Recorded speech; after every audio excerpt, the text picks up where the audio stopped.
Ladies and gentlemen, welcome back to another Fallout 76 video on the channel. We just got a new Inside the Vault article, and this one is all around the public test servers. Now, as of today, we're going to be getting a new update, which is going to be releasing all these future changes that should be coming in the next update. We still don't know exactly when that's actually going to be, because they still haven't updated the actual kind of community calendar, but hopefully that'll be happening in the next week or two, you know, since they're starting to release updates for the PDS. That'll hopefully be a thing.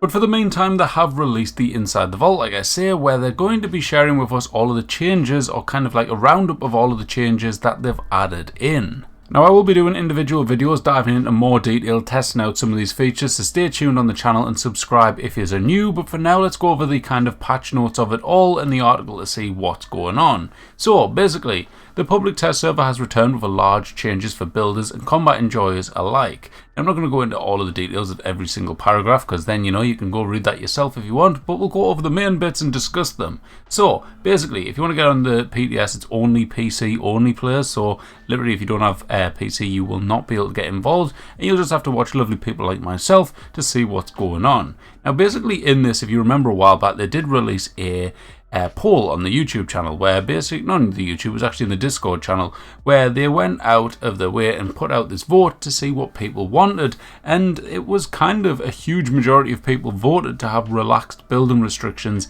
in Fallout 76. Of course, we had that building mode that got added into the Fallout worlds, and when you go and build in shelters and stuff, it is a little bit more relaxed. However, in the real world at the moment, or in the normal world, it's not real world, but you know what I mean, out in Appalachia, in the normal servers, you can't have all these kind of like restrictions, non-restrictions in place. So you've currently got all this stuff limiting you to kind of having to snap certain items in, and you can't go around placing things wherever you like. They've got rules to them. Whereas after this kind of changes, as you'll read through all of this, they'll basically change that, and this is going to be different from this update. So snapping items is changing. They've said items can still snap together in the way that they used to, but now items that used to require snapping are allowed to not snap. So if you think maybe defensive walls is probably a prime example of that, or even stairs potentially when we go into more detail on this. It says oversnapping is possible. Think of having a floor tile with an item attached to it. Two floor tiles can now be placed on top of each other, with one tile rotating the dresser to a different spot. Walls can also be built beneath the floor, and upper floors can be attached to walls without the need of a staircase, which means you can build floating camps. Now, this is really exciting news, especially for camp builders. This is something that was kind of frowned upon, and I swear someone got banned for having a floating camp in like a few months ago. But now this is going to be a thing where you can actually do that, as you can see here. That's just one method of being able to do it. Now, they're also going to be changing these placement mode toggles. 3 placement modes are available to help you place items in your camp. You've got the snap mode, which is the normal that we currently have. Place items in the way you used to use place items the way you're used to. You've also got collision mode, which is items will not auto snap but will consider collisions. You've also got free mode, which is no snapping and no collisions. So we'll have to test them out in a video, like I say, when we go and test this all out fully. For the moment, I'm doing the download, and tomorrow I've got the day off work, so I will be diving in and testing this out. For now, I'm doing a quick kind of update of this, so I'm going to relax for the evening. You know, I've been at work today and I just want to chill out, so that's the plan. Now, the placement restrictions is another thing. While there are still some items that require a ground placement, e.g. crops, extractors, and items that require water to be placed, placement restrictions have been loosened for other items, allowing you to place them freely. Yes, this means in the air too. So again, you can place floating items. Now, this is the weird thing, alright? I was speaking with a friend, and we were kind of saying, is this kind of actually what people wanted? Is this really a good thing? Because part of the fun of building is actually learning the glitches, learning the tricks of the trade, so to speak, and doing these cool things so you can have a really unique camp that others can't, because they may not know how to do the glitch, or don't want to put all the time and effort in that you have to do the glitch. Whereas now anyone can do these things, which is kind of taking the kind of applause, like the recognition, away from these people that have done all these crazy things, because now this is kind of overpowering that in a sense, if you know what I mean. Foundations have also changed. Items that used to require a foundation to be placed no longer have that requirement, again helping build floating camps. You've got power cables can now even be built when their item intersects with another object, so literally your wires can go through things now. And then on blueprints, we've got no changes here in relation to the new build rules. You can now build blueprints with intersecting, floating or unsupported objects in it.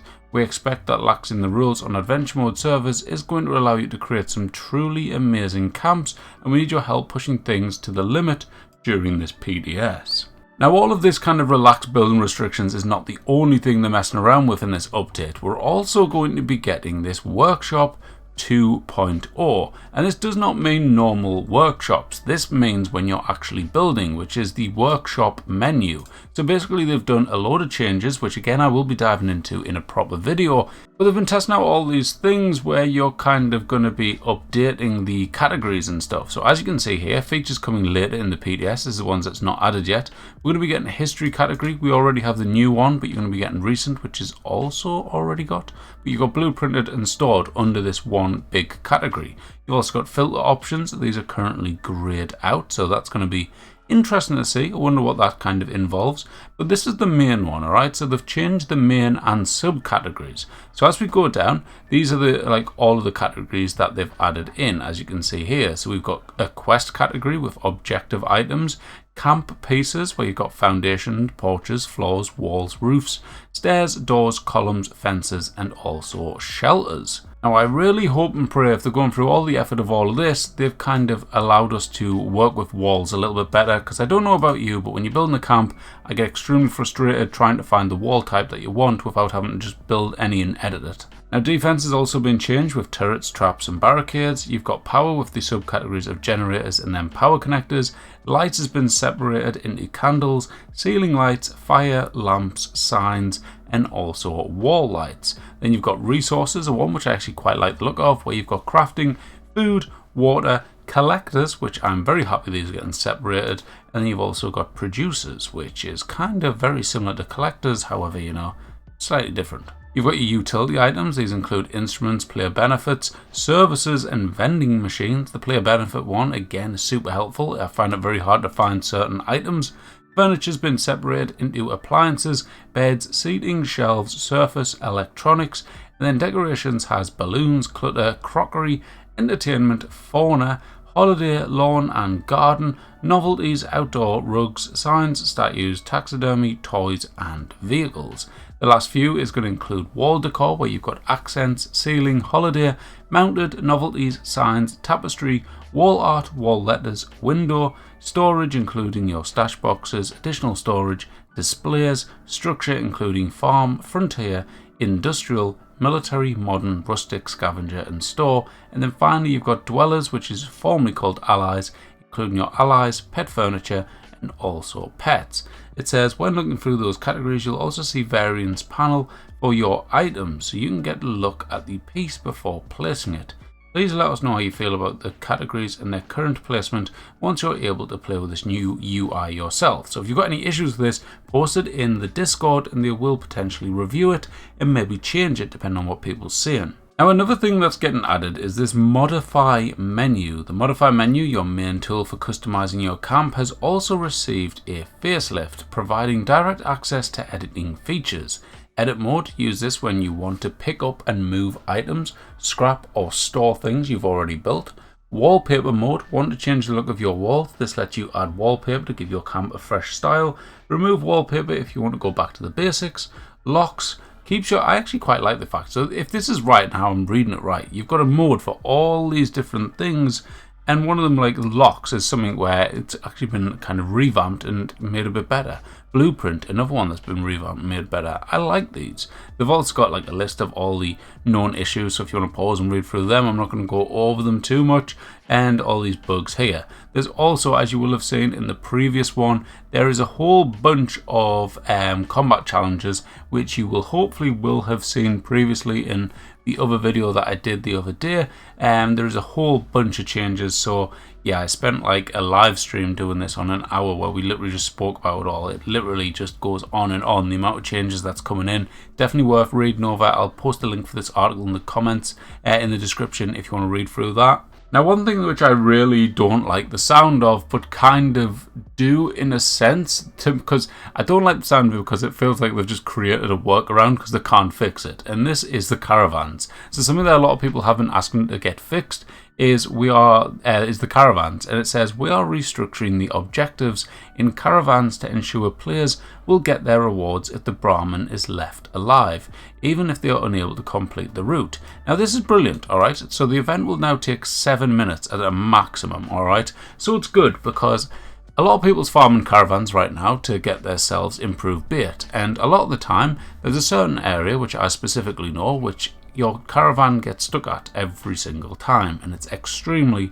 infuriating, and you just feel you've got to go do someone else's caravan instead. But now with this new change that they're going to be adding in, once the 7 minute timer kind of completes, then you get all your rewards and everyone gets the same amount of supplies and stuff, which I thought, to be fair, they already did, but clearly not. I'm clearly just misread something, but I thought that was already a thing, but clearly not. Now the final feature I've got to share is a cool feature about item locking. Now previously what we used to do would be add on a skin onto a weapon, which would prevent you from actually scrapping it. Now the new feature that's getting added is the item locking, which allows you to protect your favorite items by actually locking them.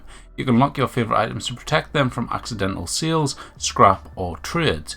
We're excited to bring you this highly requested feature, and you can add or remove a lock anywhere you can interact with items, including your Pip-Boy, stash, workbench, ammo box, player-to-player trading, NPC vendors, vending machines, allies, display cases or corpses and loot bags. Note, locking an item will not prevent loss of junk upon your death. But that's it. So it looks like we're heading for a pretty big quality of life update. We've got a huge amount of combat balances coming in and a huge bunch of new features. So lots of different things to look forward to, but I am really interested to see what people think about this building malarkey going on. Are you happy about it, or are you not? Is it what you thought it would be when you voted on the Discord channel? Let me know what you think down in the comments below. That's it from me today, and yeah, stay tuned on the channel for more videos where we're going to be testing out some of these new features. Thank you all for watching. I'll catch you in the next one. Bye bye.